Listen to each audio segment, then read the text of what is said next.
नमस्कार मेरे प्यारे बच्चों, मैं आर के सीन आप सभी को स्वागत करता हूं फिजिक्स मंथन पे। तो और बताएं क्या हाल चाल सबका। आई होप सब बढ़िया हो, सुरक्षित हो, स्वस्थ हो और अपने मंजिल की ओर हर दिन आगे बढ़ रहे होंगे। तो आज का वीडियो स्टार्ट किया जाए। आज हमारा बेसिक मैथ पिछले क्लास में खत्म हो गया था। हम लोग फिजिक्स में एंट्री लेने जा रहे हैं, यूनिट एंड डायमेंशन। अगर कई लोगों को लग रहा होगा कि सर कैलकुलस नहीं हुआ है, तो कैलकुलस ऑलरेडी हम सिलेबस में लिखा चुके हैं कि वेक्टर पढ़ाने के बाद कैलकुलस को हम लोग पढ़ते हैं। तो यूनिट डायमेंशन एंड वेक्टर पढ़ने के बाद कैलकुलस पढ़ाएंगे, क्योंकि कैलकुलस पढ़ाते ही डायरेक्ट अटैच होता है काइनेमेटिक्स, तो वहां से बहुत सारी चीजें आसान हो जाती है। इसीलिए हम कैलकुलस वेक्टर के बाद पढ़ाएंगे। यूनिट एंड डायमेंशन ये फिजिक्स का पहला चैप्टर है। यूनिट एंड डायमेंशन, यहाँ से हमारा फिजिक्स का कुछ कुछ पार्ट आना स्टार्ट हो जाता है।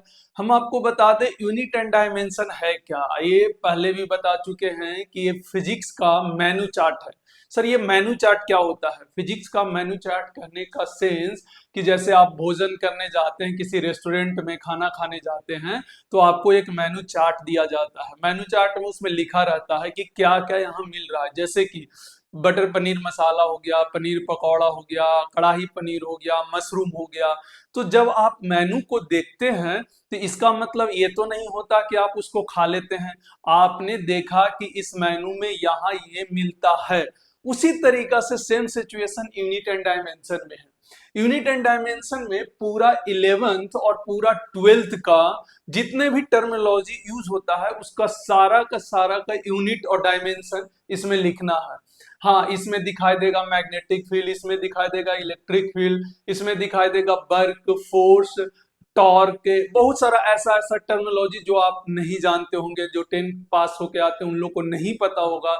लेकिन हमको यहाँ से पता ये चल रहा है कि सर आने वाला समय में हम यहाँ पर पढ़ने वाले हैं, आने वाले समय में इसमें इन्वॉल्व है। बस हम यहाँ पर मेनू चार्ट की तरह, जिस तरह रेस्टोरेंट में हम देखते हैं कि ये चीज अवेलेबल है, उसी तरीका से हमारा पूरा फिजिक्स का ये मेनू चार्ट है। क्योंकि इसमें जितना भी 12th का या 11th का जितना भी टर्मिनोलॉजी है, उसके बारे में हम यहाँ पे थोड़ा थोड़ा पढ़ते हैं और उसका यूनिट और उसका डायमेंशन लिखते हैं। इसलिए इसको मेनू चार्ट कहा जाता है पूरा फिजिक्स का।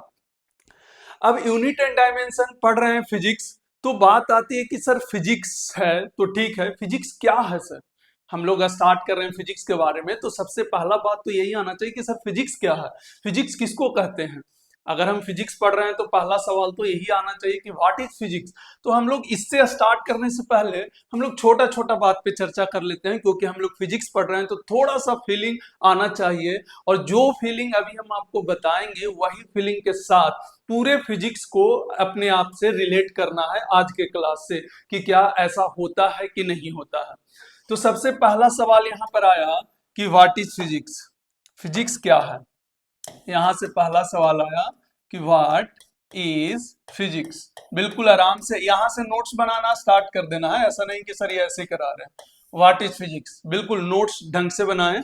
हाँ, थोड़ा सा देखें, थोड़ा सा समझें हम कहना क्या चाह रहे हैं। व्हाट इज फिजिक्स, सर ये सोच के बताइए क्या होता है फिजिक्स। आप खुद से सोचिए कि हमारा यूनिवर्स में बहुत सारे ऐसी घटनाएं होती है जो हमको पता नहीं होता है, लेकिन बाद में जाकर हमको पता चलता है कि ऐसा एग्जिस्ट करता है।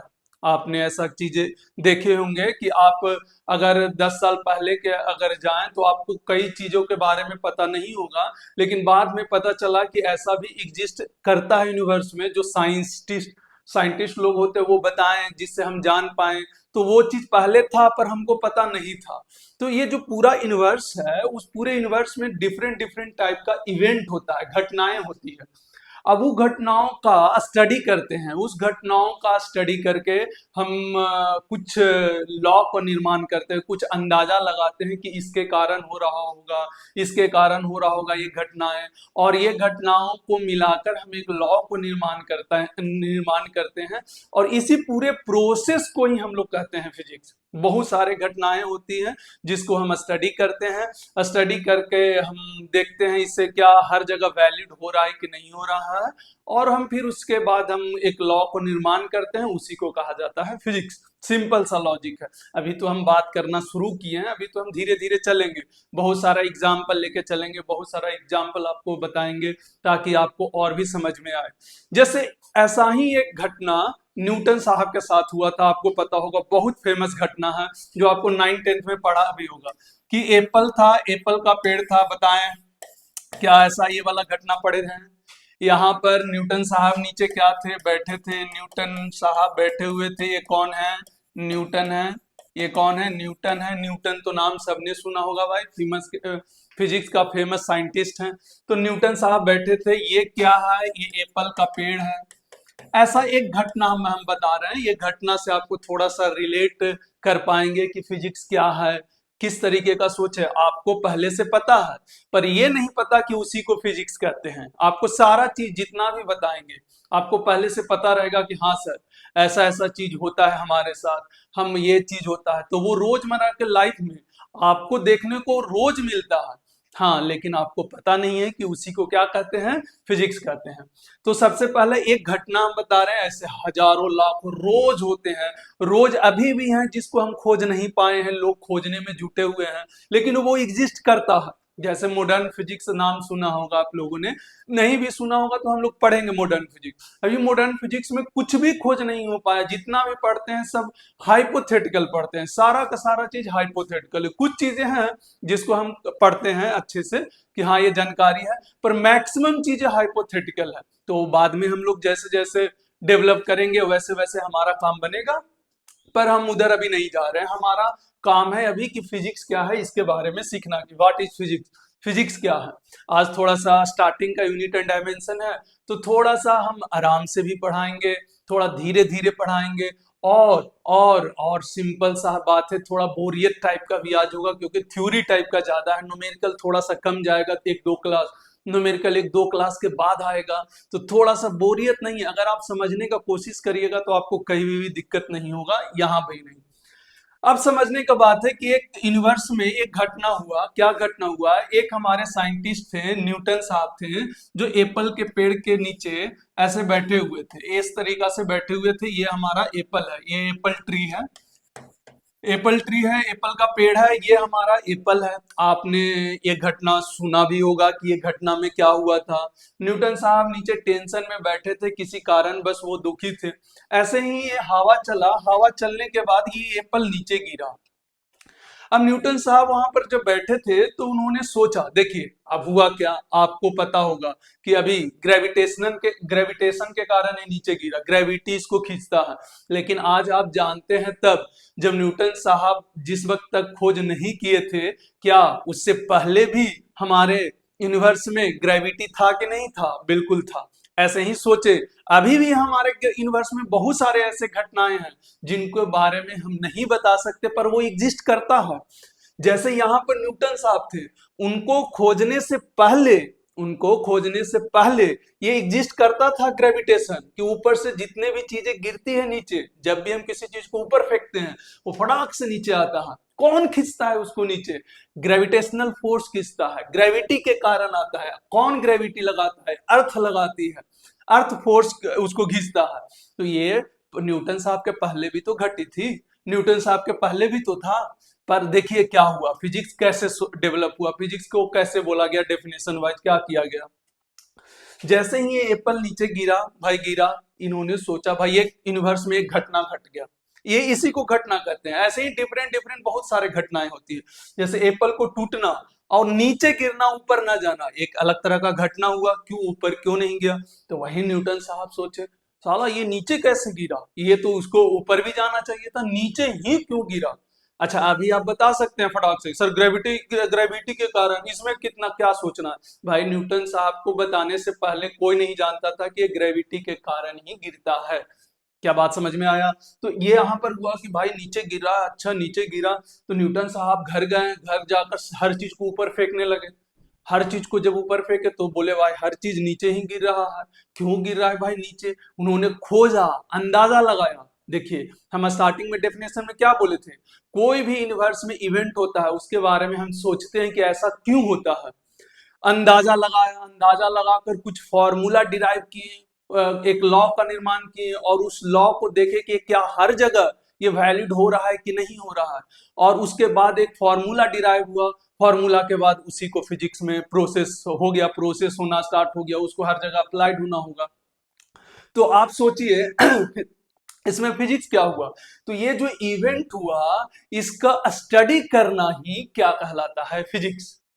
ये नीचे क्यों गिरा तो उससे हम एक अंदाजा लगाएं, तो ये जो पूरा प्रोसेस है ना, ये सोचना, ये जो प्रोसेस है उसका अंदाजा लगाकर हमने हर जगह इसका वैलिड किया कि क्या ये हर जगह वैलिड है, तो हमने पाया कि हाँ हर जगह वैलिड है।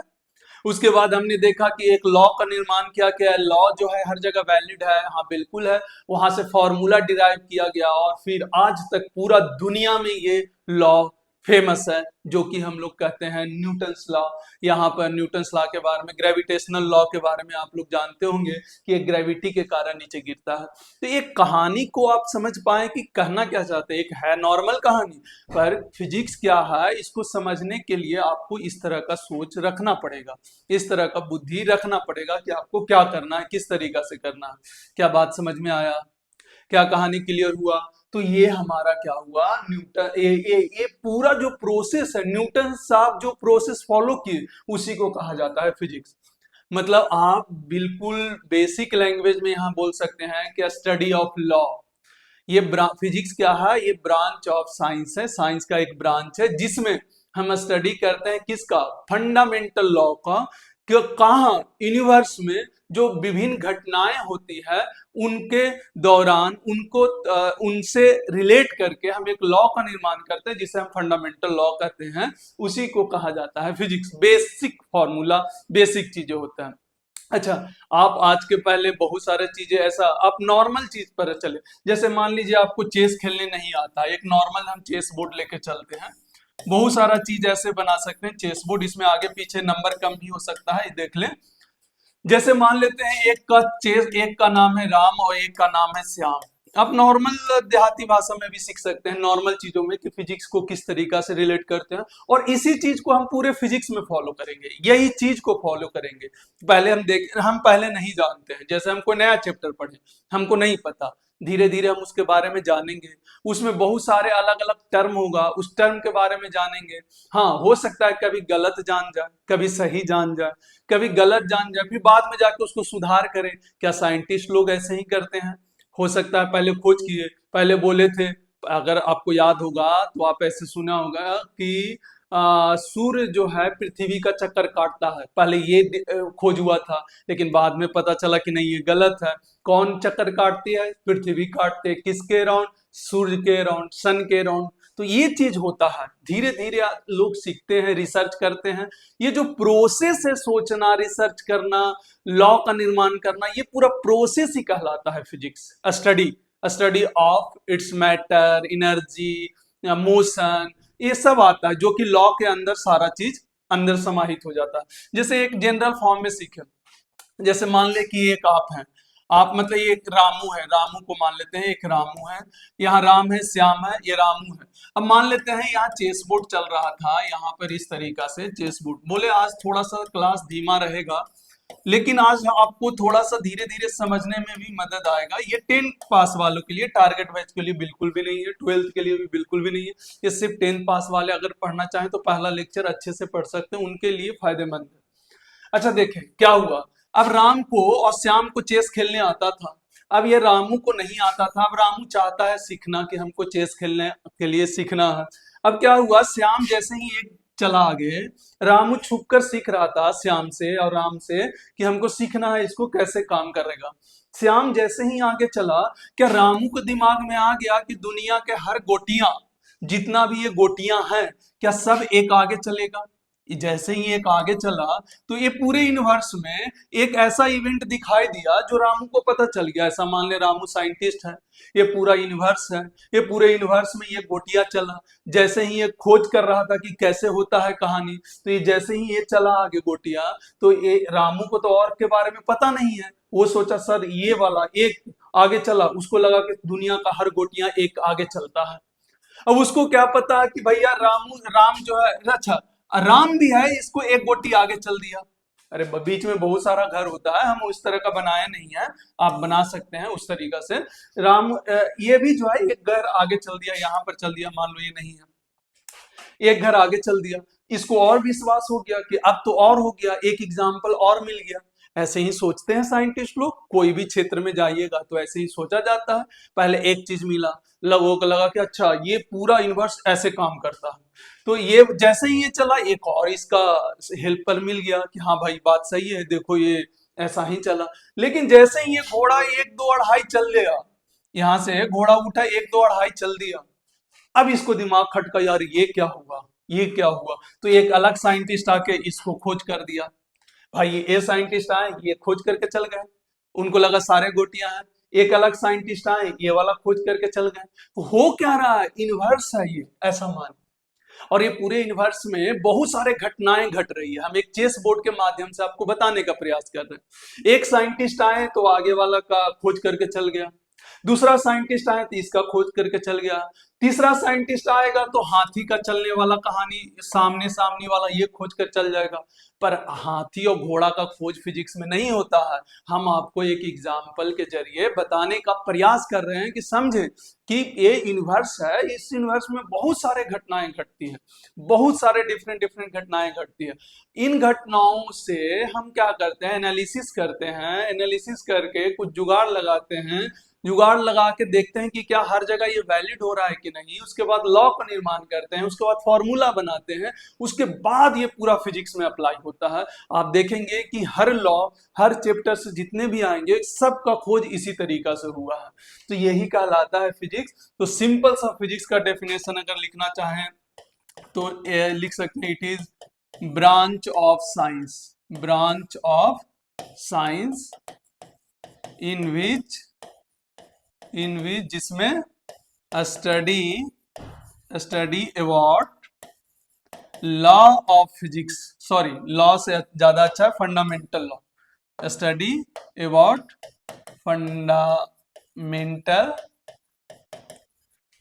Fundamental laws of physics, fundamental law of physics governing in universe.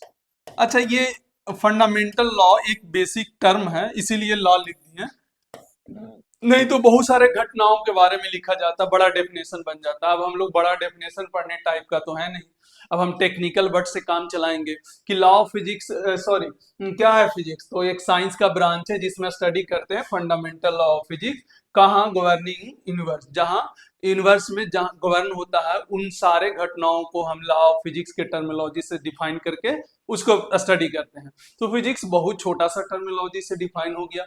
अच्छा, जैसे ही ये वाला घटना हुआ, अब देखिए धीरे धीरे फिजिक्स का खोज कैसे बढ़ते गया। आपको भी ऐसे ही अपना स्टडी को इम्प्रूव करना है।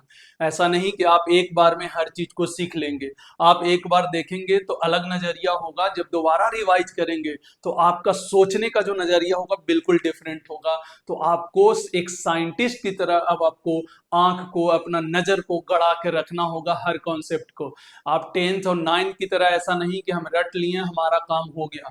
आपको एक साइंटिस्ट की तरह आपका नजर और कॉन्सेप्ट दोनों के बीच में जो गैपिंग है वो धीरे धीरे कम करना होगा। और जितना बार उसको समझने का प्रयास करिएगा उतना बार आपको डिफरेंट नजर देगा, डिफरेंट डिफरेंट नजरिया दर्शन कराएगा। तो यहाँ पर क्या हुआ, चलो भाई फिजिक्स सीख लिए, जैसे ही मान लो कि फिजिक्स है, अब हमको समझ में आने लगा यूनिवर्स में कुछ कुछ बातें समझ में आएगा कि ये चीज ऐसे होता है। अब इसको बताने के लिए क्या मेरे पास कुछ लैंग्वेज होना चाहिए। जैसे आप कोई भी चीज आप सीखा, आपने सीखा, आप जब किसी को बताने जाते हैं तो क्या आप एक लैंग्वेज का इस्तेमाल करते हैं, आप लैंग्वेज का कोई ना कोई लैंग्वेज का इस्तेमाल करते होंगे। जैसे आप दोस्त को बताने जा रहे हैं, आप किसी चीज के बारे में बात करने गए तो आप लैंग्वेज, जैसे हम अभी हिंदी लैंग्वेज का इस्तेमाल कर रहे हैं, इंग्लिश लैंग्वेज का इस्तेमाल कर रहे हैं, वैसे ही यहाँ पर एक डिफाइन हुआ कि फिजिक्स को समझाने के लिए जो लैंग्वेज इस्तेमाल होगा, फिजिक्स को समझाने के लिए जो लैंग्वेज इस्तेमाल होगा वो होगा मैथमेटिक्स। तो याद रखना यहाँ पर mathematics is a language of physics, language of physics.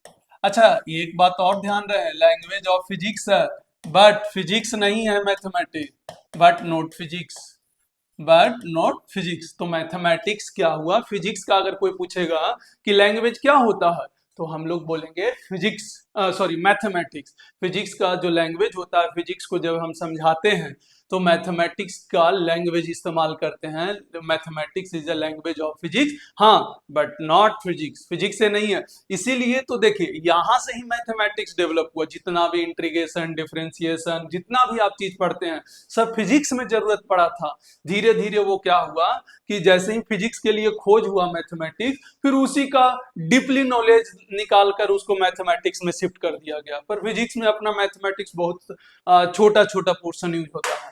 अच्छा, जैसे ही ये पता चला कि हमारा फिजिक्स का लैंग्वेज हो गया, अब इसमें बोला कि लैंग्वेज तो पता चल गया, अब कौन कौन सा वर्ड इस्तेमाल करेंगे फिजिक्स के लिए।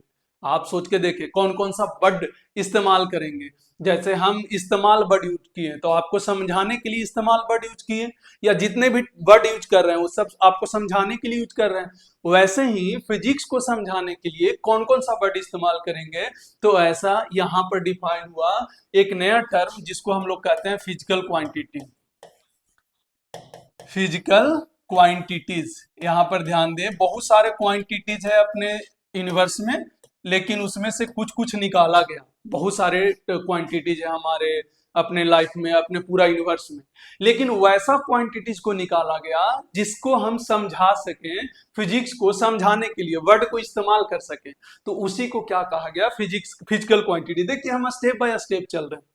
आज का लेक्चर भले ही थोड़ा बोरिंग हो, थोड़ा ये हो, लेकिन आपको फिजिक्स को पढ़ने का तरीका समझने के लिए आपको यहाँ ये बहुत बड़ा स्तर पर ले जाएगा। अगर आप इस चीज को, थॉट को आप अपने अंदर अपना लेते हैं कि कैसे फिजिक्स को पढ़ा जाता है, किसी भी टॉपिक को किस तरीका से पढ़ा जाता है। आजकल बच्चा में क्या होता है कि वो सोचता है हम एक ही बार में सारा वो टॉपिक को पूरा क्लियर कर ले। बिल्कुल हो सकता है क्लियर, लेकिन उस लेवल पे क्लियर नहीं हो पाता है, आपको दोबारा तिबारा पढ़ना पड़ेगा। तो ये माइंड में आपको पहले से इंटर रखना होगा, अपने अंदर रखना होगा कि हाँ ऐसे पढ़ने का प्रोसेस होता है, तब जाके डेवलप होता है।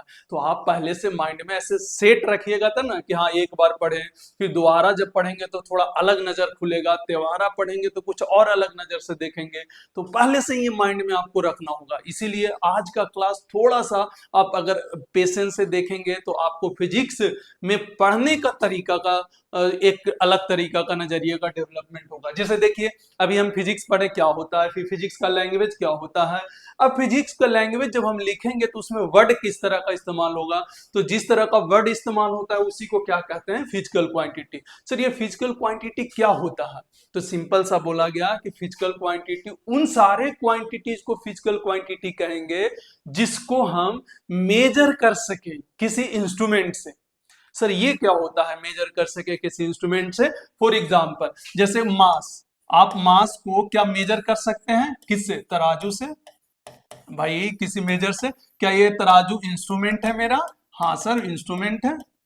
क्या इंस्ट्रूमेंट है कि नहीं है? तो यहां पर यही बोला गया कि वैसे सारे क्वांटिटी जिसको हम मेजर कर सके किसी इंस्ट्रूमेंट से, वो सारा क्वांटिटी क्या कहलाएगा? फिजिकल क्वांटिटी कहलाएगा। कौन सा क्वांटिटी कहलाएगा? Physical quantity. हम फिर से रिपीट करते हैं, फिजिकल क्वांटिटी क्या है?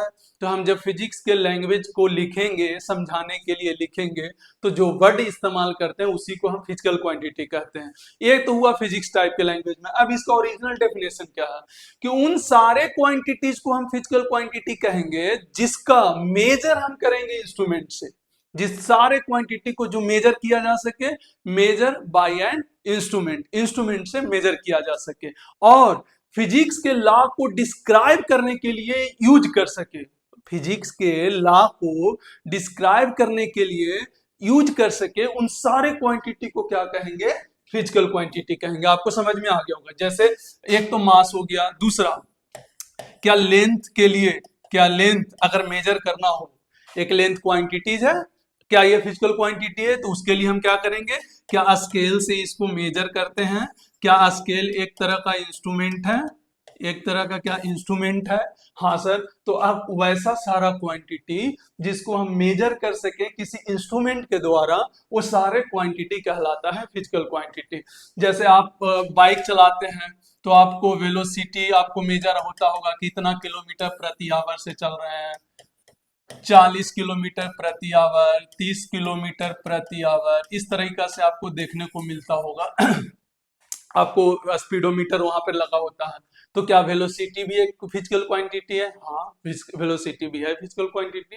तो ये आपको देखना होगा, ये आपको समझना होगा। सिंपल सा वो सारा क्वांटिटी जिसको मेजर कर सके किससे? इंस्ट्रूमेंट से, उसको हम क्या कहते हैं? फिजिकल क्वांटिटी कहते हैं। तो आइए डेफिनेशन इसका भी लिख लेते हैं। तो यहाँ पर लिखे those physical quantity, physical quantity को हम पी क्यू से लिख रहे हैं, पी डॉट क्यू से, आपको समझ में आ जाएगा पी डॉट क्यू से। तो those physical quantity which are measured by an instrument या फिर those physical quantity by means of which we describe the law of physics, known as physical quantity, अब इस बात को समझें। पहला, those physical quantity which are measured by instrument, which is measured by an instrument, वो सारे quantity जो major किससे किया जाए? इंस्ट्रूमेंट से। या फिर वो सारे फिजिकल क्वांटिटी जिससे हम क्या कर सके? डिस्क्राइब कर सके लॉ ऑफ फिजिक्स को, नोन एज फिजिकल क्वांटिटी। वो सारा फिजिकल क्वांटिटी, वो सारा क्वांटिटीज जो हमको क्या बता सके, फिर से रिपीट कर रहे हैं, वो सारा क्वांटिटी जिससे हम फिजिक्स के लॉ को डिस्क्राइब कर सके, उसको फिजिकल क्वांटिटी कहते हैं। एक और डेफिनेशन है, वो सारे फिजिकल क्वांटिटीज, अच्छा यहाँ पर फिजिकल नहीं लिखना चाहिए था, यहाँ पर थोड़ा सा हम चेंज कर देते हैं। देखिए यहाँ पर सिर्फ क्वांटिटीज आएगा, सॉरी यहाँ पर सिर्फ क्वांटिटीज आएगा। यहाँ पर आप देखें, पहले ही लिख देंगे तो डेफिनेशन कैसा होगा? या फिर एक यहाँ पर भी, आप यहाँ पर भी चेंज कर लीजिएगा, ये डेफिनेशन लिख रहे हैं, यहाँ पर भी सिर्फ क्वांटिटीज आएगा, सिर्फ क्वांटिटीज आएगा। हाँ, तो वैसे सारे क्वांटिटी जिसको मेजर किया जा सके इंस्ट्रूमेंट से, या फिर वैसे क्वांटिटी जिसको डिस्क्राइब करने, लॉ को डिस्क्राइब करने में इस्तेमाल किया जा सके, यूज कर सके, उस सारे क्वांटिटीज को हम फिजिकल क्वांटिटी कहते हैं। तो ये मेरा फिजिकल क्वांटिटी का डेफिनेशन हुआ। आज देखिए टर्मिनोलॉजी समझना बहुत जरूरी है, आगे जाके ये काम बहुत ज्यादा आने वाला है, तो इस पर हम लोग चर्चा करेंगे धीरे धीरे, जैसे जैसे आएगा वैसे चर्चा करेंगे। अच्छा, अब ये क्या हुआ कि फिजिकल क्वांटिटी जो है, there are two types of physical quantity, there are two types. Sir ये फिजिकल क्वांटिटी को दो कैटेगरी में डाला गया। जैसे देखिए हम आपको एक एग्जांपल से समझाते हैं। जैसे आपने इंग्लिश वर्ड में कितना लेटर पढ़ा है? 26 लेटर, ABCDEFGHIJKLMNOP जेड तक।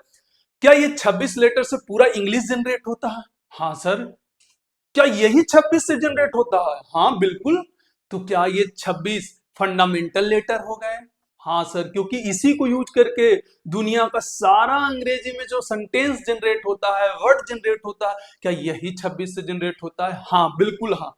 तो ऐसा ही फिजिक्स में भी हुआ भाई। फिजिक्स में भी कुछ फंडामेंटल निकाल लिया गया, और उसी फंडामेंटल को इस्तेमाल करके पूरे फिजिक्स का जितना भी लॉ का निर्माण होगा, सब का वर्ड इसी फंडामेंटल से इस्तेमाल होगा। जैसे आप मान के चलिए अंग्रेजी में क्या होता था, ये बी सी ये सब बन गया। आप ध्यान से देखें। अच्छा, हम आपको बोले क्या ए जो है क्या बी पर डिपेंड कर रहा है, या बी जो है ए पर डिपेंड कर रहा है? नहीं। अगर यही चीज हम बोले आपसे कि कैट, क्या कैट ए पर डिपेंड कर रहा है? हाँ कर रहा है भाई, ए पर डिपेंड कर रहा है।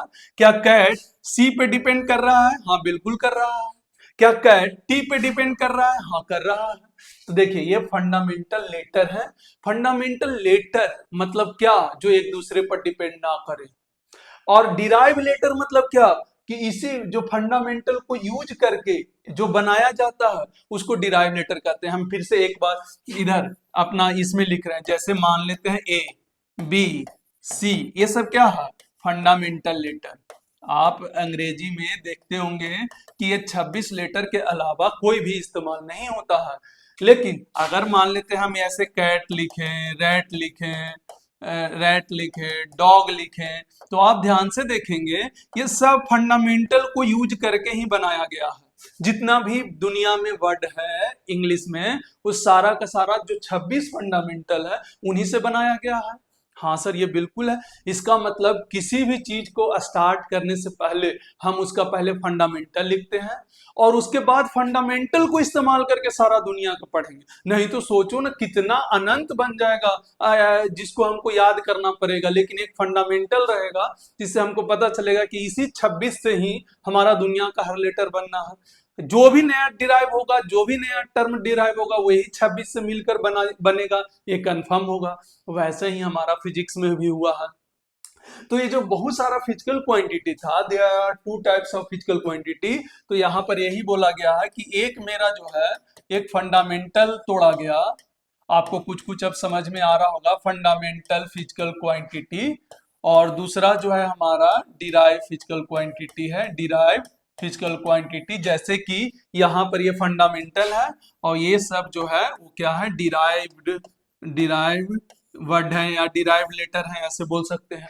डिराइव्ड कहने का सेंस कि फंडामेंटल को इस्तेमाल करके बनाया गया हो, जो डिपेंड करता हो फंडामेंटल पे, जिसको हम यहाँ पर can be derive by using fundamental letter, आप यहाँ पर सोच सकते हैं। वैसे ही फिजिक्स में भी दो टर्मिनोलॉजी निकाला गया, एक फंडामेंटल जिससे जो एक दूसरे पर डिपेंड ना करता है, जैसे ए बी पर डिपेंड नहीं करता है, बी सी पर डिपेंड नहीं करता है, सी ए पर डिपेंड नहीं करता है। वैसे ही फिजिक्स में भी कुछ फिजिकल क्वांटिटी ऐसा निकला जो एक दूसरे पर डिपेंड ही नहीं करता हो, तो इसीलिए उसको फंडामेंटल फिजिकल क्वांटिटी बोल दिया गया। वैसे ही फंडामेंटल को इस्तेमाल करके जितने भी फिजिकल क्वांटिटी फिर बने उसको डिराइव फिजिकल क्वांटिटी बोल दिया गया। अब इन्हीं दोनों बातों पर हम पहले एक एक करके चर्चा करते हैं। आपको थोड़ा सा आइडिया मिल गया होगा कि हम कहना क्या चाहते हैं, क्योंकि हम फिजिक्स का स्टार्ट कर रहे हैं, फिजिक्स में इंटर ले रहे हैं, तो फिजिक्स को समझने के लिए क्या क्या जरूरत है वो शुरू से हम आपको समझाते आ रहे हैं। और जैसे फिजिक्स को सोचने का तरीका सिखा रहे हैं, वैसे ही हमारा आगे चल के हर चैप्टर को फिजिक्स को वैसे ही पढ़ना है। तो इस बात को ध्यान में रखना है। तो ये डिराइव फिजिकल क्वांटिटी या फंडामेंटल फिजिकल क्वांटिटी।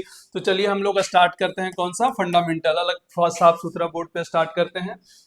फंडामेंटल तो हमारा स्टार्ट करें, हेडिंग डालें फंडामेंटल, फंडामेंटल फिजिकल क्वांटिटी। इसको और शॉर्ट लिखना हो तो एफ पी और क्यू ऐसे लिखेंगे, एफ पी क्यू, इस तरीका से लिखा जाएगा fundamental physical quantity, fundamental physical quantity. Okay, तो थोड़ा सा 1 मिनट पानी पी लेते हैं।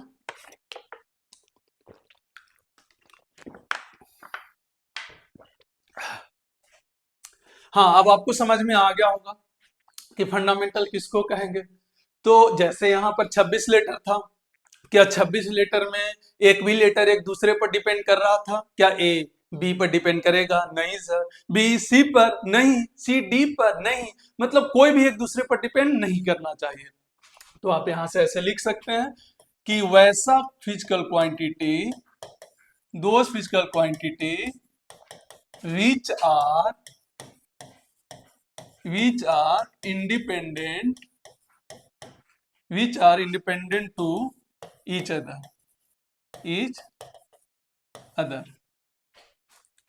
which are independent to each other, एक दूसरे पर डिपेंड ना करें। which are independent to each other, depend ही ना करें। डिपेंड करने मतलब फिर तो हो गया those physical quantity which are independent to each other।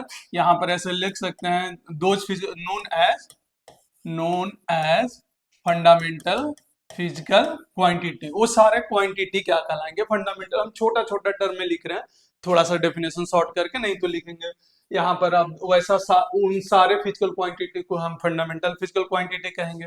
पर हम लोग को मेन चीज समझना है, हम मेन बात पे फोकस कर रहे हैं कि वो सारे फिजिकल क्वांटिटी जो एक दूसरे पर डिपेंड ना करे उसे कहेंगे फंडामेंटल फिजिकल क्वांटिटी। एंड चाहे तो यहाँ पर एक और लिखे, and other physical quantity derived by using other या फॉर्म या एक्सप्रेस, कुछ भी लिख सकते हैं, bye using fundamental physical quantity. जितने भी अदर फिजिकल क्वांटिटी इसके अलावा होगा, जैसे जितने भी फंडामेंटल फिजिकल क्वांटिटी है, उसके अलावा अदर फिजिकल क्वांटिटी, जितने भी अदर फिजिकल क्वांटिटी होंगे, डिराइव होगा किससे? Bye using fundamental physical quantity. इन फंडामेंटल फिजिकल क्वांटिटी को यूज करके ही होगा। तो सबसे पहला नंबर तो ये आना चाहिए कि ये जो है टोटल कितना है ऐसा जो फंडामेंटल है। तो इसके लिए हम लोग लिखेंगे कि टोटल, यहां पर आप ध्यान से देखें, there are 7 fundamental physical quantity, 7 fundamental physical quantity. Total 7 ऐसा है जो एक दूसरे पर डिपेंड नहीं करेगा। पहला, ध्यान से देखें, पहला हो गया मास, दूसरा हो गया, यहां पर थोड़ा सा गैपिंग कम कर देते हैं, देखें, मास हो गया, टाइम हो गया, मास टाइम, उसके बाद लेंथ हो गया, उसके बाद करेंट हो गया, ठीक है, करेंट हो गया, लिखते जाए साथ में। पांचवा हमारे पास हो गया टेम्परेचर, टेम्परेचर क्या हो गया? टेम्परेचर, ठीक है। और एक हो गया luminous intensity, luminous intensity, luminous intensity. और एक सातवां हो गया amount of substance, amount of substance. अच्छा, ये 7 ऐसे हैं जो एक दूसरे पर डिपेंड नहीं करते हैं, और दुनिया का कोई भी फिजिकल क्वांटिटी इन्हीं 7 से बनेगा, इसके अलावा कोई नहीं। दुनिया का जितना भी फिजिकल क्वांटिटी है इसी 7 से बनना है, इसके अलावा कुछ नहीं। जैसे 26 हमारा फंडामेंटल था, क्या वो 26 से पूरा लेटर बनता था? हाँ सर। वैसा ही यही 7 फंडामेंटल है, 7 fundamental physical quantity, mass, time, length, current, temperature, luminous intensity, amount of substance, ऐसा 7 हमारे पास फंडामेंटल है जिसको हम फंडामेंटल फिजिकल क्वांटिटी कहेंगे। और इसी का इस्तेमाल से आगे का जितना भी फिजिकल क्वांटिटी बनेगा वो इसी का इस्तेमाल से बनेगा।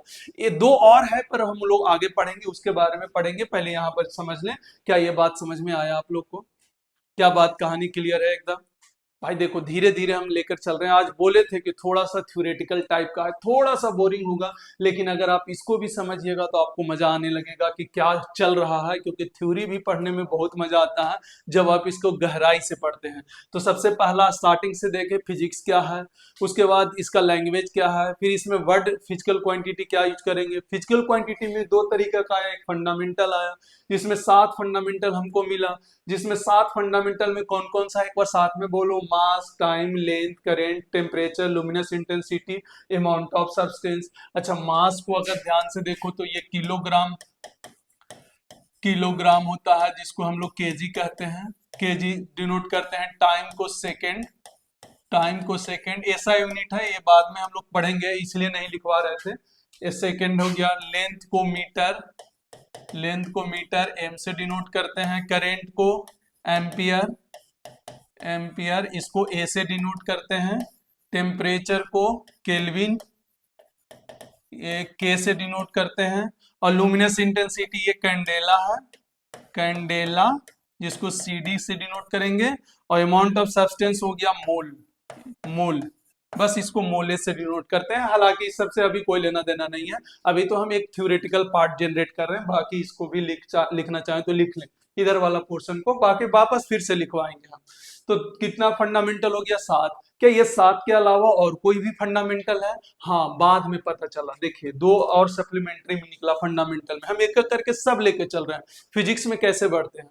तो there are 2 supplementary, there are 2 supplementary fundamental physical quantity, fundamental physical quantity. ध्यान से समझे, हुआ क्या? जैसे हुआ ये बहुत सारे, जैसे हुआ क्या कि हमने ये वाला 7 निकाल लिए कि ये 7 को मिलके पूरा फिजिक्स का हर का फंडामेंटल जितना भी फिजिकल क्वांटिटी आएगा वो सबको हम डिराइव कर लेंगे। जैसे 26 लेटर मिलकर पूरा इंग्लिश बन रहा था, वैसे इसमें भी कॉन्फिडेंस में आ गए। लेकिन आगे जाके दिक्कत आने लगा, आगे जाके बहुत सारा प्रॉब्लम आने लगा जब एंगल कोई पार्टिकल सर्किल में घूमने लगा। जब पार्टिकल सर्किल में घूमने लगा तो यहाँ से दो सप्लीमेंट्री और आया। देखो सप्लीमेंट्री नाम से ही पता चल रहा कि सप्लीमेंट्री पेपर देना पड़ेगा भाई, वो उसमें फेल हो गया भाई, दो और लाना पड़ेगा, दो और पेपर देना होगा तब जाके कंप्लीट होगा। तो ये हुआ, एक एंगल हुआ, एक प्लेन एंगल, इसको चाहो तो अच्छा से लिख लो, ये प्लेन एंगल। यहाँ पर एक दो और आया, एक प्लेन एंगल। आपको सबको पता है प्लेन एंगल क्या होता है, आपको हम पढ़ा चुके हैं कि दो लाइन के बीच में जो एंगल बनता है उसको प्लेन एंगल कहते हैं। सर्किल में घूम रहा है तो ये आर्क बन जाता था, याद करें, ये आर्क लेंथ होता था, आर्क लेंथ, ये रेडियस आर, तो थीटा डिफाइन हुआ था क्या, आर्क लेंथ, आर्क लेंथ, और बट्टा में क्या डिफाइन हुआ था, रेडियस डिफाइन हुआ था। ये वाला देखें, यहाँ पर इसका जो यूनिट होता है, ऐसा यूनिट होता है, ऐसा यूनिट, हालांकि बाद में भी पढ़ेंगे, इसका रेडियन होता है, ये याद रख लें, यूनिट होता है रेडियन। ऐसा यूनिट क्या होता है, रेडियन होता है। सर यहाँ पर लेंथ लेंथ कट जा रहा है, हम बाद में इसको और अच्छे से समझाएंगे, बस हम एक जगह थ्योरी लिखाना चाह रहे थे कि दो supplementary fundamental physical quantity plane angle, एक होता है जो हमको जरूरत पड़ा बाद में जाके, बाद में सातों से काम नहीं चला, बाद में ऐसे ऐसे टर्म आए जो सातों से डिराइव ही नहीं हो रहा था, अलग अलग बन ही नहीं रहा था, तो दो सप्लीमेंट्री और बने जिसको हम लोग क्या कहते हैं, प्लेन एंगल, जिसको ऐसा यूनिट क्या होता है, रेडियन, थीटा एंगल को ही इसका ऐसा यूनिट होता है रेडियन। ये आपको याद रखना पड़ेगा कि रेडियन होता है एंगल, दो अलग प्लेन एंगल। और दूसरा हुआ सॉलिड एंगल, दूसरा क्या हुआ, सॉलिड एंगल। ये आपको थोड़ा थोड़ा बेसिक मैथ में हम बताए थे, पर आज भी थोड़ा सा ही बताएंगे, आपको बता दें सॉलिड एंगल। सॉलिड एंगल के बारे में हम आपको बताए थे कि जैसे आप कोन ले, यहाँ पर ऐसे अगर कोन ले, कोन वाला आइसक्रीम, तो यहाँ पर आपको दिखाई देगा कि 3D में एक एंगल बन रहा है, इसी एंगल को हम सॉलिड एंगल कहते हैं। इसी एंगल को क्या कहते हैं, सॉलिड एंगल कहते हैं। अच्छा, ये वाला एरिया अगर ये है, छोटा सा एरिया DA है, और ये वाला R है, ये वाला दूरी R है। अच्छा सोच के देखें, जो कोन होता है, ऐसे जो कोन होता है, क्या वो नीचे सबका दूरी सेम रहेगा?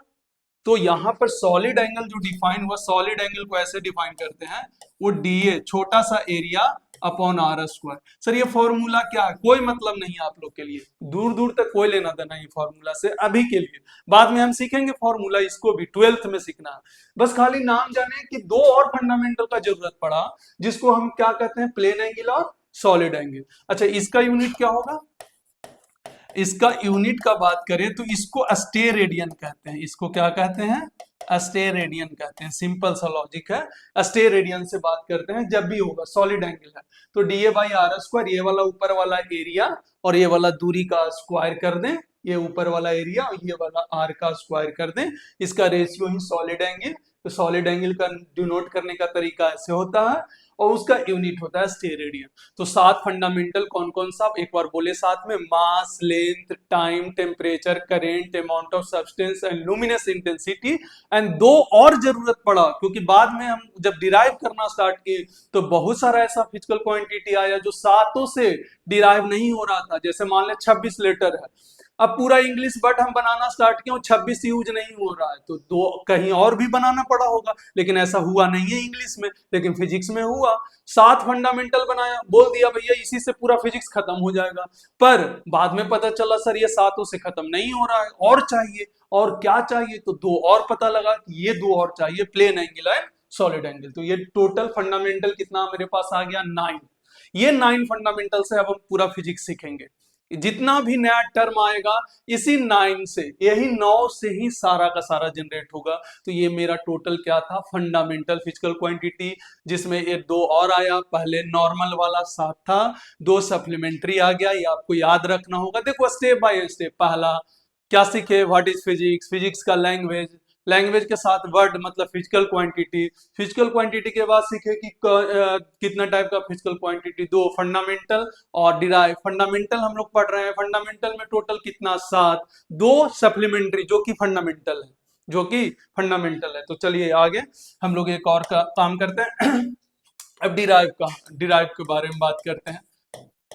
डिराइव फिजिकल क्वांटिटी, तो आपको खुद समझ में आ रहा होगा derive physical quantity is depends on fundamental physical quantity, या फिर बोल सकते हैं derive those physical quantity we can express या we can derive by using fundamental physical quantity. आप सिंपल सा लिखे those physical quantity which are depends on fundamental physical quantity, या फिर we can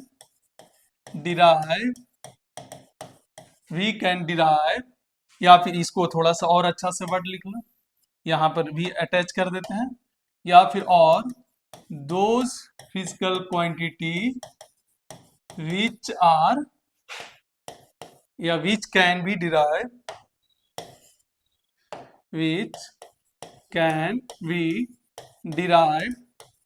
by using fundamental physical quantity known as derived physical quantity, P Q मतलब physical quantity, F Q मतलब fundamental physical quantity. तो आपको क्या बात समझ में आ रहा है, क्या कहानी समझ में आ रहा है, थोड़ा थोड़ा क्या करना चाह रहे हैं, किस तरीका से काम चल रहा है, धीरे धीरे एक एक स्टेप आपको उठाते जा रहे हैं। आज थोड़ा स्लो रहेगा, थोड़ा आराम से, थोड़ा लगेगा कि कम पढ़ाया हुआ, पर कोई बात नहीं, आज थोड़ा बातें ज्यादा हुआ, बात आज जमकर किए हैं कि कैसे होता है क्या होता है। तो देखिए those physical quantity which are depend on fundamental physical quantity, या फिर वैसे फिजिकल क्वांटिटी जिसको हम डिराइव कर सके by using fundamental physical quantity known as derive physical quantity. जैसे आपको एग्जांपल में आप 10 क्लास में ऐसे पढ़े होंगे कि वेलोसिटी क्या लिखते हैं, डिस्प्लेसमेंट बटा क्या लिखते हैं, टाइम। अच्छा एक बात बताइए, डिस्प्लेसमेंट जो है क्या लेंथ जैसा चीज है? हाँ सर। क्या टाइम जो है ये टाइम है? अच्छा एक बात बताइए, लेंथ क्या फंडामेंटल है? हाँ फंडामेंटल है। क्या टाइम भी फंडामेंटल है? क्या ये फंडामेंटल को इस्तेमाल करके बनाया गया है? यही ना बोला गया which are depends on fundamental, या फिर जो भी डिराइव होगा फंडामेंटल को इस्तेमाल करके होगा। तो इसका मतलब ये कैसा बन गया, डिराइव्ड फिजिकल क्वांटिटी। तो जितने भी 7 फंडामेंटल और 2 सप्लीमेंट्री फंडामेंटल को छोड़ के जितने भी बनेंगे सब डिराइव्ड होंगे, और जितने भी डिराइव्ड होंगे सब फंडामेंटल को इस्तेमाल करके ही बनेंगे, ये भी गारंटी है, इसके अलावा कोई कुछ हो ही नहीं सकता। तो जितने भी फंडामेंटल क्वांटिटी हैं उन्हीं को इस्तेमाल करके फिजिक्स में जितने भी नए टर्मिनोलॉजी डिफाइन होगा सब उसी का इस्तेमाल करके होगा, और कोई उपाय नहीं है। तो ये हमारा क्या हो गया, डिराइव। जैसे बहुत सारा अब जितने भी टर्म है, 7 2 9 को छोड़ दीजिए, और फिजिक्स में जितना भी टर्म है, आप जैसे मान लीजिए एक्सेलरेशन ले लें, क्या ले लें, एक्सेलरेशन ले लें, यहाँ पर फोर्स ले लें, क्या ले लें, फोर्स ले लें, स्पीड ले लें, और कुछ भी ऐसे अनगिनत जितना भी लेना है सारा चीज लेते जाए, यहाँ सारा का सारा टर्म होगा डिराइव फिजिकल क्वांटिटी। और जितना भी साथ छोड़ के mass, length, time, temperature, current, amount of substance, luminous intensity, plane angle and solid angle, 9 छोड़ के जितना भी बनेगा सब डिराइव होगा, और जितने भी डिराइव होंगे सब फंडामेंटल को इस्तेमाल करके ही बनाया जाएगा, ये बात का भी गारंटी है। तो आपको थोड़ा थोड़ा फिजिक्स में फील आना स्टार्ट हुआ होगा कि किस तरीका से हम फिजिक्स को हम लोग खोल रहे हैं, किस तरीका से हम चल रहे हैं, आगे एक एक करके आगे चल रहे हैं। क्या बात समझ में आ गया? तो ये हमारा डिराइव फिजिकल क्वांटिटी का कहानी समाप्त हो गया, फंडामेंटल भी समाप्त हो गया। अब थोड़ा सा एक और छोटा सी चीज हम आपको बताते हैं। अभी हम आएंगे, देखिए 1 से 2 क्लास आपको थोड़ा सा थ्योरी पार्ट में थोड़ा दिमाग लगाना होगा, तभी आप जाके आगे चल के बड़ा बड़ा क्वेश्चन को डील कर पाएंगे, ये बात भी श्योर कर लीजिए। अगर आपको छोटा छोटा चीज में आपको इंटरेस्ट आने लगेगा तो बड़े बड़े क्वेश्चन को आप अच्छे से सॉल्व कर पाएंगे। जैसे देखिए यहाँ पर मेजर ऑफ फिजिकल क्वांटिटी, किसी भी फिजिकल क्वांटिटी को मेजर कैसे करते हैं, मेजरमेंट ऑफ फिजिकल क्वांटिटी, अच्छा लिख लीजिए, measurement of physical quantity, sorry इसको अच्छा से और लिख लेते हैं और अच्छा से डेफिनेशन, थोड़ा आराम से ही कर रहे हैं तो आराम से करें। मेजरमेंट ऑफ फिजिकल क्वांटिटी, अच्छा एक बात बताएं, कोई भी फिजिकल क्वांटिटी होगा, किसी भी फिजिकल क्वांटिटी को मेजर करना, जैसे मान लेते हैं हम आपको बोले मास, तो मास को आप कैसे मेजर करते हैं, क्या बोल के करते हैं? 4 kg आलू दे दो, या 4 kg चावल दे दो, चावल दे दो, ऐसे ही बोलते हैं। कोई भी मास है, या 10 kg का ये लड़का है, या 40 kg की ये लड़की है, अरे ऐसे ही बोला जाता है। बोलो 40 के, कोई भी किसी भी फिजिकल क्वांटिटी को आप मेजर करते हैं तो ध्यान से देखिए, ये दो चीज चाहिए। जैसे आप ऐसे तो नहीं जाके बोलेंगे 4 चावल दे दो, कैसा लगेगा? दुकानदार बोलेगा भाई साहब कुछ गड़बड़ है, बंदे में कुछ गड़बड़ है। या फिर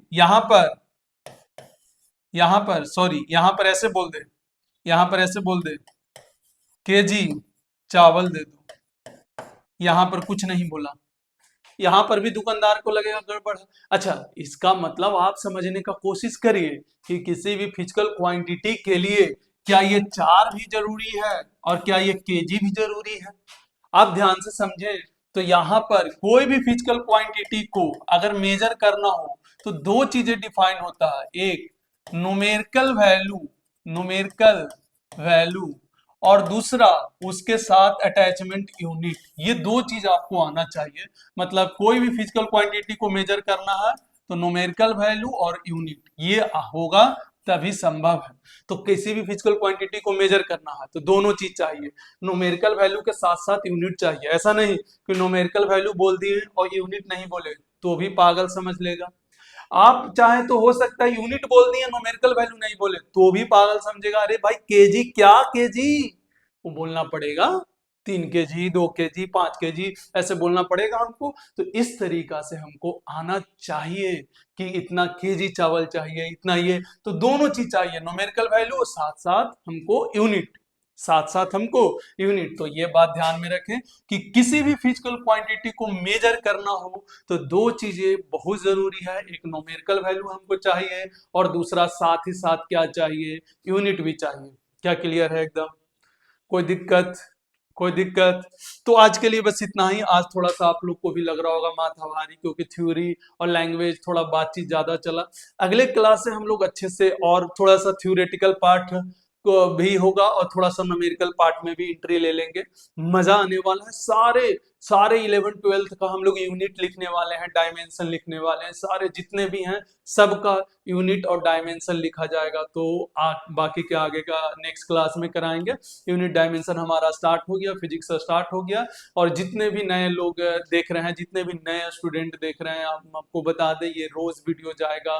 कभी कभी किसी कारण बस वीडियो नहीं भी जाता तो कोई दिक्कत नहीं, लेकिन ये कंफर्म है कि पूरा सिलेबस आपको टाइम पे इस पे खत्म मिलेगा, सारा का सारा कॉन्सेप्ट आपको मिलने वाला है यहाँ से। तो जुड़े रहिए इसके साथ और इसका मजा उठाते रहिए, बिंदास जिए और अपना जर्नी को स्ट्रांग बनाइए, अपने आप को स्ट्रांग बनाइए और फिजिक्स में बिल्कुल बिंदास होकर पढ़ते रहिए। ओके, आज के लिए बस इतना ही।